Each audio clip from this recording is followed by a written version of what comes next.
काले धन वापस ले आने के लिए भारतीय जनता पार्टी 2009 की चुनाव के संदर्भ में भी अडवाणी जी के द्वारा उसको चुनावी मुद्दे बनकर के एक्शन सरकार के द्वारा लेने के लिए बहुत ही चर्चा हुई, मगर उस समय कांग्रेस पार्टी के सिर्फ एक ही रिस्पॉन्स था, माननीय श्री अडवाणी जी का हंसी उड़ाना कि ब्लैक मनी इतना बड़ा समस्या नहीं है, अडवाणी जी कुछ इशू रेस कर रहे हैं जो इतना देश के लिए महत्वपूर्ण नहीं है।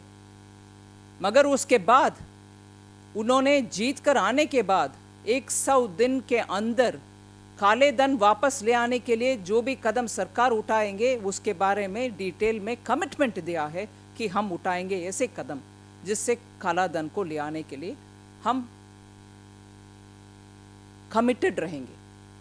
उसके बाद आप देखेंगे तो एक छोटी सी यूरोपियन देश लिechtenstein से 22 नाम से एक लिस्ट पहुंचा सरकार तक, और 1.5 साल के बाद जब पब्लिक डोमेन में ये विषय आया, भारतीय जनता पार्टी की तरफ से हम बार बार पूछते रहे कि वो 22 का नाम कौन सी है, वो सब नाम खुलेआम पब्लिक डोमेन में आप डाल दीजिए। और साथों साथ पब्लिक इंटरेस्ट लिटिगेशन के वजह से, PIL के वजह से कोर्ट से दबाव आया और इन 22 नाम से चुन चुनकर 10 से 12 से ज़्यादा नाम कोर्ट तक भी नहीं पहुंचा। सरकार सेलेक्टिव रहे इसमें।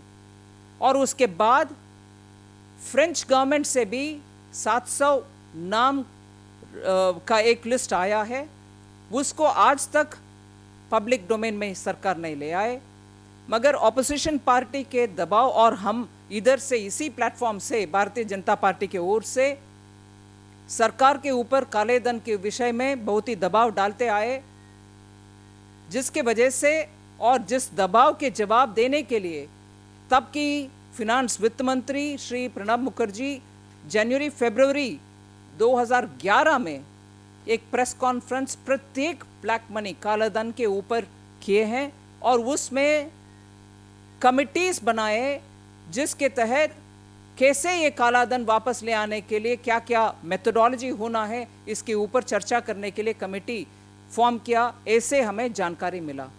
क्या वो कमेटियां अभी तक आपको रिपोर्ट नहीं पहुंचे? कमेटी खत्म नहीं हुए उनके काम? सरकार अब तक उस कमेटी के रिकमेंडेशन के ऊपर, अगर रिकमेंडेशन रिपोर्ट का रिकमेंडेशन पहुंच गए, उसके ऊपर क्या स्टेप्स अभी तक उठाया? इसका जवाब अब तक नहीं है। तब की वित्त मंत्री अभी तो राष्ट्रपति बन गए हैं, नया वित्त मंत्री उसके ऊपर क्या कार्रवाई कर रहे हैं हमें कुछ जानकारी नहीं है। फिर एक श्वेत पत्र भी निकाला गया, पार्लियामेंट में वो सबमिट हुआ। उस श्वेत पत्र के बाद में क्या एक्शन लिया सरकार वो भी हमें नहीं मालूम हो रही है। बार बार बीजेपी के तरफ से ब्लैक मनी के ऊपर सरकार से हम बात पूछते रहे, मगर घमंडी सरकार अब तक जवाब नहीं दिए।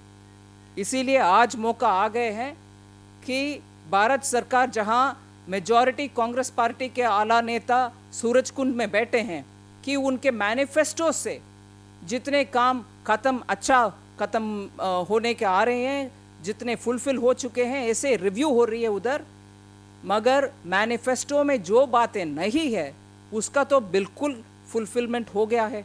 करप्शन के बारे में उनके मैनिफेस्टो में जिक्र ही नहीं है, मगर इतना अच्छा सा महीने में एक करप्शन का लिस्ट देकर हमें इस देश का शान बढ़ा रहे हैं कांग्रेस पार्टी। इसीलिए करप्शन का फुलफिलमेंट हो गया है, मगर काला धन को वापस ले आने में क्या कोशिश हुई इसका रिव्यू करना ज़रूरी है। इसके ऊपर कांग्रेस पार्टी बात करना भी ज़रूरी है।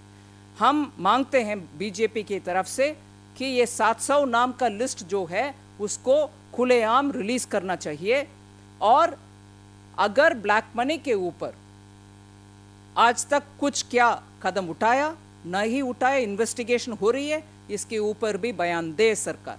अगर इन्वेस्टिगेशन कुछ नहीं हो रही है, फिर हम डिमांड कर रहे हैं HSBC के मामले में जांच करो, क्योंकि आज इतने सारे विषय आ रहे हैं उसके ऊपर। HSBC किसी से माफ़ी मांग रहे, किसी और से कुछ कर रहे। देश तो ये छोटे मोटे इधर उधर के टुकड़ा जवाब से सेटिस्फाई नहीं होने वाले हैं, पूरे कॉम्प्रिहेंसिव जवाब सरकार देना ही है।